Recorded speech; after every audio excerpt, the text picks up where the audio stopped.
So at some point not too long ago, I came across like a Chick Corea interview clip, and it was him saying that like, the world doesn't need you to make music that other people like what sounds good to you. You know what I mean? And to really be and I think that is like that identity piece and that really that like developing that sense of calm is like what sounds good to you. And I think, to your point about getting surprised, I mean, I think that's there's no recipe for that, but I think that's the thing is like if you can really get super connected to whatever makes you you and express that musically, that's gonna surprise people because nobody else, can do it. And that is like maybe connected to some of the, we're gonna come back because I have other questions about the mastery stuff. But I think about that stuff kind of is like embedded within that sort of quest, if you will, Absolutely. I mean, like we were talking about Bjork before, and she, she never kneeled before the industry, and an artist like that may not get signed today. And there were many artists in the past like that who might not get signed today. I mean, Marvin Gaye might not get signed, David Bowie might not get signed. Like, there's just people who've changed the trajectory of culture who in today's industry might not get signed because there's so much kind of pandering, like bending the knee to industry and trend and just being scared to be different. And I mean, when I lived in LA, I was summoned to a very, very, very successful producer's studio. And the producer was like, "Yeah, man, I'm just looking for that, like a whole new sound." I was like, "Cool, that's exciting." And started talking about different things and approaches and kind of musical language things and listening to some music and then he is then he's kind of auditioning me for whether we would collaborate or whatever, I guess. And then he ends up with this crew of kids who just did the same old thing he'd always done, and the next record sounded just the same but maybe a tiny bit different. And so I think that's someone who's just deep, deep, deep, deep in the industry. Yeah, just not. I think people should have the balls to put up the middle finger to the industry and to expectation and the norm, and have fun with it. Be playful and experiment, and don't be scared to do something different. Yeah, so well, I love that. So that's interesting, right? Because you're like, in a sense, you're like, here's this like, be bold enough to be yourself and throw your middle finger up at whoever you need to in order to kind of continue on the path that you feel is correct for you or proper for you. And at the same time, I know you have this hot take about bring back gatekeepers. Can you tell us a little bit about that? Because it's an interesting, it's not necessarily like a contradiction, but there's an interesting friction there. Absolutely, yeah. I mean, I think we famously live in an era where it's open access. Anyone can make and release music and publish it, distribute it. It's very different to how it used to be. Mm. And I think gatekeeper, like the word itself, has it kind of in this period in history has a kind of a stigmatized negative connotation that is not what I'm kind of speaking to so much. I love the idea that there are people who they could be other peers. They could be other musicians or producers, or they could be record label A&Rs when such a thing truly existed, who gatekeep because it's basically quality control. And Mm. the gatekeeper could even be yourself. And that's something which, I experienced at a very young age in when I was growing up in New Zealand.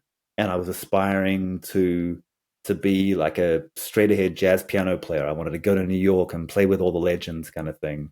And I remember someone said to me one day, they were like, why don't you try and get signed to Blue Note? Like that'll be, that's the jazz, that's the legendary jazz label. And I remember saying at the time, I was 17 and I probably did have an elevated opinion of myself at that age. But I remember saying, look, even if Blue Note did come to me right now and offered me a deal, I would say no because I'm not ready. And so, in that sense, that's gatekeeping myself, like Mm. knowing I'm not ready. And then that led on to, I had a record that I took, kind of pre sending files. I took it by hand around the world to different labels, trying to get them to license it or sign it. And so many labels were like, "Nah, it's not right for us, and it's not right for us," and that was fine. Like, you got to. It helped me find the right paths and channels for me creatively and in business, and understanding my station. It's like, if everyone was as amazing as the internet tells us, then I feel like culture would be in a different place. What's your take on like the level of patience we do or don't have as musicians and artists today? I mean, those who know for sure. And so, and I imagine anyone who hears this and kind of balks at what I'm saying, like, well, you're probably not like this anyway. But I think there Mm, is a demographic who are in a rush. It's like, let me get the viral hit, and then as soon as I get the viral hit, I'm going on tour. I want a headline tour, and within a year, I want to be playing Madison Square Garden or whatever it might be. And there is a rush, and I think I truly believe it's a marathon. It's not a sprint. It's chess, not checkers, and all that stuff. And it's the point whatever percent who make it to that scale. And at the same time, there is a middle ground, like I guess a middle class of musicians and producers and music creators who are making really, really interesting stuff. And many of them, most people will never hear of, but they make a decent living, and they survive and thrive doing what they want to do without bending knee to trend in industry. And I feel like that's where culture gets pushed, and that's where culture the envelope gets pushed. And to me, that's something that's just so important, because if we're not okay, now I'm about to get a little more macro. Like, we live in a very, very capitalist world, and some would say post-capitalist or hyper-capitalist world. And I think culture is the antidote, and it's like it's a culture versus capitalism kind of war. And I feel like if you're not proactively contributing to culture, then you're proactively contributing to capitalism, and that is problematic. To me, that goes without saying. Like, yeah. mm.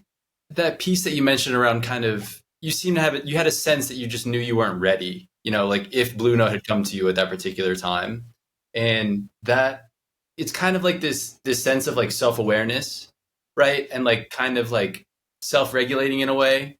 And I guess how do you know when to trust that? Like when are you potentially doing that in a way that maybe blocks you from doing something like where you're maybe avoiding an opportunity or a challenge of some kind, Mm. or you know what I'm saying? Like that kind of flip of like being like maybe in a sense like maybe overtly humble or avoiding maybe progress and staying in a comfortable place when maybe you are ready. Mm-hmm. How do you discern the difference, and know which side of that you're on in a particular time?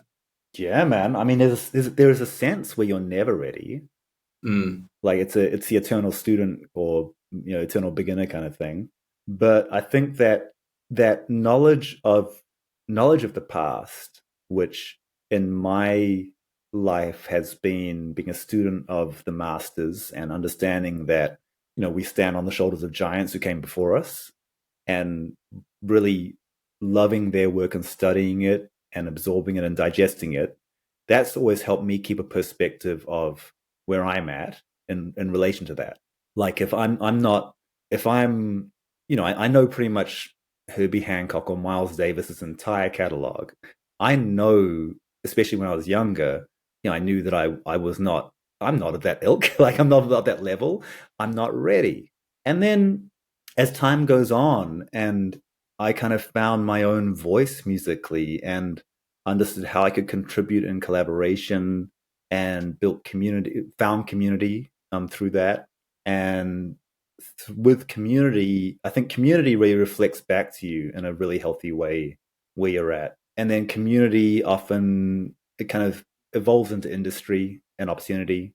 And then you see how people react. And I guess I'm kind of thinking in an older model, because nowadays seeing how people react is what happens to your TikTok post or whatever it might be. But in the more kind of analog sense, as far as in the room with you, or in the club where you're performing, and just like in IRL, like that kind of tells you where it's at. I guess overall, for me, yeah, the more I understood that I'd found my own voice creatively, was where I knew I had something to share. yeah, it's really cool. I mean, it's a combination of like we we're talking about kind of getting in touch with like what is my taste, what's my voice, but Mm-hmm. also because you did hold records of others in such high regard and really study them, you were also able, when you do that, you can be a little bit more objective about kind of where what you make versus what other people are making and where it is that you'd like to be. Or like you said, I love the word contribution of like trying to put something back in, after everything that you've listened or maybe or taken, in a way. Yeah, man. And but also finding the right table you want to sit at. Like I definitely, Mm-hmm. in my younger years, just wanting so bad to be a real kind of jazz musician. And then Mm-hmm. the more I got into hip hop and then jungle and drum and bass and stuff, and then I couldn't really sit at the jazz table in the same way. And there were certain people at the table who'd be like, "Yeah, you don't belong at this table." And so there was, Mm-hmm. there's those weird kind of the social politics of genre and community were interesting too. But that wasn't disheartening because I knew that there was something I was very passionate about and pursuing and had a curiosity about, which led me to really develop my sound. And then ironically, like the coming full circle, like I started a monthly residency club night in LA and New York, in about 2012, I think. And that was like, especially in New York, like all the people I had grown up listening to and just loving so much, they would come and hang, and they'd end up, collaborating with me, playing on the club night and stuff. And that was because I developed my own approach and concept and sound that was different to what everyone had. So there was a curiosity from them, and so that was a great lesson in, you know difference being an advantage rather than similarity. I don't know. I tend to think that the I love the idea of like kind of which table you're sitting at. That what may I don't know like what may attract us to a certain table is often like a lot different from like maybe like what's actually the most natural to us. Like what motivates us, like because we want some kind of external validation or recognition, right? But that's something Yes. that's generally outside of our control, right? What you can control is like to your point, like what are you making and where does it fall along it, and then that kind of tells you where you belong. You don't have to like ask to sit somewhere, you just sit where your music takes you. And that's like a really kind of, it's just like working more inside out than it is to Yes. try to like I want to go over there and try to fit in. And Yeah. that's a really subtle but I think pretty like powerful distinction to change the way that you approach your art or your music or your career of any kind, really, right? Yeah, man. I mean, I think it goes with friendships, relationships, anywhere. It's like if you're at the wrong table, at some point you got to realize that.